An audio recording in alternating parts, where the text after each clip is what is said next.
रूहानी वज़ाइफ। औज़ु बिल्लाहि मिनश्शैतानिर्रजीम, बिस्मिल्लाहिर्रहमानिर्रहीम। अस्सलामु अलैकुम वरहमतुल्लाहि वबरकातुहू।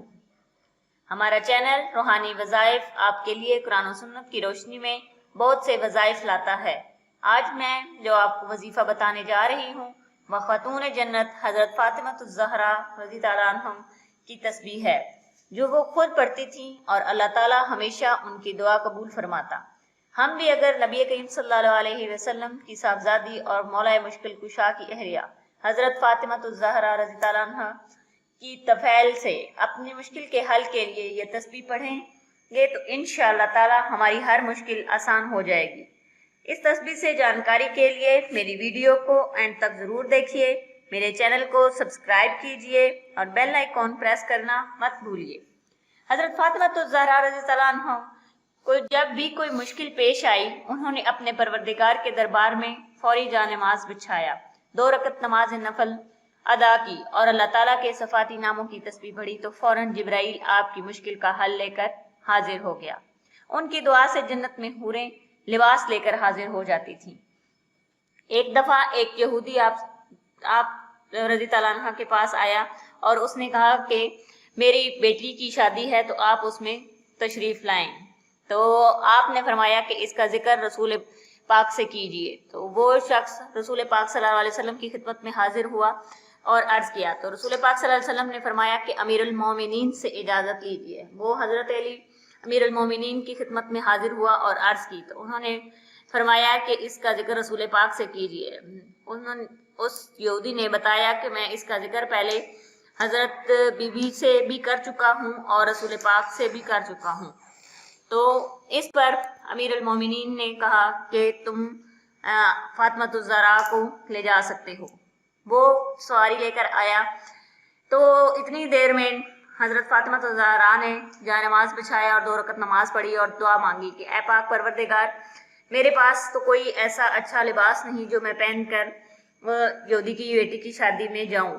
तो इतनी देर अभी आपकी दुआ कबूल ना अभी आपकी दुआ पूरी ना हो पाई थी कि जन्नत से हूरें लिबास लेकर हाजिर हो गईं और जेवरात लेकर, और उन्होंने अपने हाथों से जेवरात और लिबास से आरास्ता किया और फिर वो सवारी में बैठकर यहूदी के घर पहुंच गई। जब यहूदी के घर पहुंची तो उस हुजरे या कमरे में गई जहां दुल्हन मौजूद थी।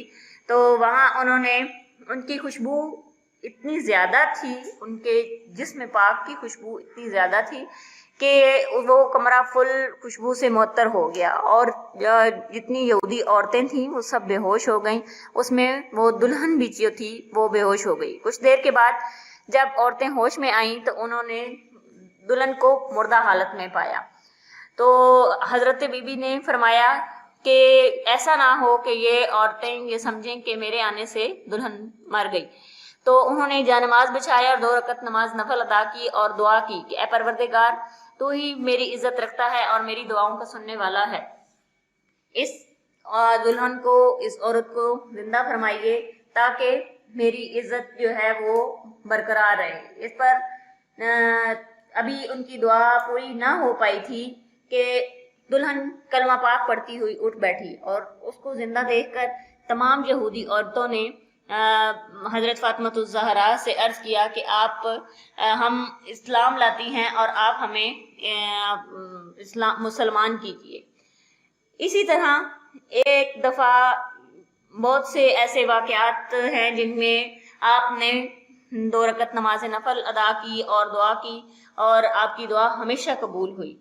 आपकी मुख्तलिफ तस्बीहात और वज़ाइफ हैं, लेकिन आप जो हर रोज़ नमाज फजर के बाद तस्बीह पढ़ती थी वो है 33 मरतबा सुबहान अल्लाह।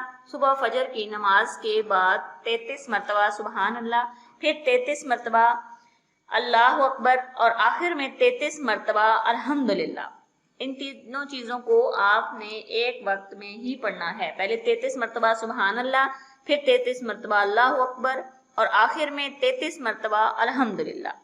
आपको जो भी मुश्किल पेश आएगी तो आप 2 रकत नमाज नफल बराए हाजत अदा करें और फिर ये तस्बीह पढ़ें। आपकी मुश्किल अल्लाह तबारक व तआला के फजलो करम से आसान हो जाएगी।